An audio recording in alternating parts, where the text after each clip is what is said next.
Quand j'expose une intention de prière, tous mes frères et sœurs, dans leur message quotidien, eh ben, ils portent ça.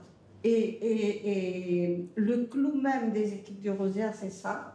C'est-à-dire que quand l'un fait le mystère joyeux, l'autre lumineux, l'autre douloureux, l'autre glorieux, toute la vie de Jésus est méditée dans le quartier et dans nos cœurs.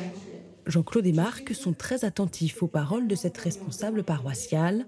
L'un est le responsable d'une équipe du Rosaire, l'autre est son assistant.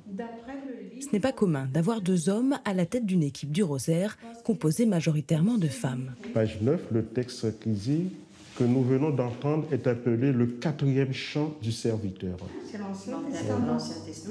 Et c'est pour faire le lien avec justement Isaïe. C'est bien expliqué là. Mais on ne va pas dire qu'il a anticipé, mais c'est exactement ce qui se passe avec Jésus. Jean-Claude et Marc sont des laïcs. Aujourd'hui, ils préparent la prière mensuelle qui aura lieu dans quelques jours.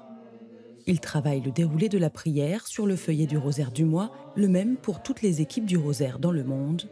Pendant ces réunions, ils peuvent poser des questions pour éclaircir certains points. Il faut tout préparer, on ne peut pas arriver comme ça, je prie, la sens infuse. C'est quand même la parole de Dieu. Donc en préparant son esprit, il dit, celui qui me donne la main, il dit, je vous tends la main, tenez ma main. Être fatigué, d'avoir mal pour celui qui... Le jour de la prière du rosaire est arrivé. Nous retrouvons Jean-Claude et Marc avec leur équipe du rosaire de l'Ermitage.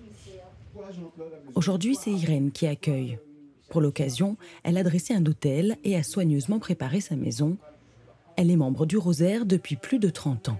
Je suis sûre, quand l'équipe du Rosaire et c'est moi, Jésus est là et Marie est là. À l'église, on prie avec toutes les frères et sœurs aussi, mais en équipe comme ça, on dialogue plus, on se connaît plus. À l'église, il y a beaucoup de monde que des fois, on ne connaît pas. Mais là, on est des sœurs et des frères. Quand on ne comprend pas quelque chose, ben on demande à nos frères et sœurs. Frères et sœurs, bonjour à tous, à toutes.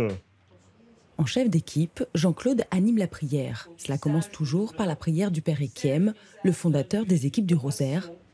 L'idée est de faire venir la parole de Dieu à la maison. Toi qui, par ta prière silencieuse, a été présente aux côtés de ton Fils Jésus, de son agonie jusqu'à sa mort sur la croix. Si la prière est importante, l'écoute l'est tout autant. Chacun est capable d'écouter l'autre dans sa lecture, un moment de respiration dans son quotidien. Pour moi, 80% c'est la foi, c'est la prière, c'est décortiquer un texte. Mais c'est avant tout un texte de français parce que, encore, nous, ici, dans nos quartiers, on n'a pas des cours d'université d'été, on n'a pas des choses pour les vieux, on n'a rien. Moi, je suis d'un bled paumé là-haut. Ici, je décortique, ici, je lis déjà.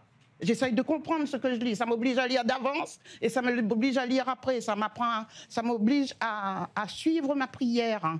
À plein de choses. Une fraternité qui s'exprime au-delà de la prière. Là, nous côtoyons, et nous les contents, nous rient, nous posent, nous parlent de Dieu, nous parlent de la vie, nous parlent de l'amour.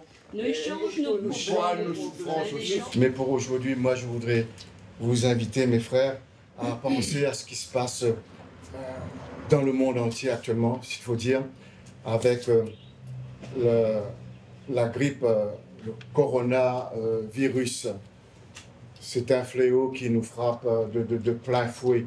Quand on arrive là, quand on voit tous ces visages, jeunes, moins jeunes, vieux, plus vieux, eh ben, on n'essaye pas de dire que moi, je suis plus, moi, je connais plus.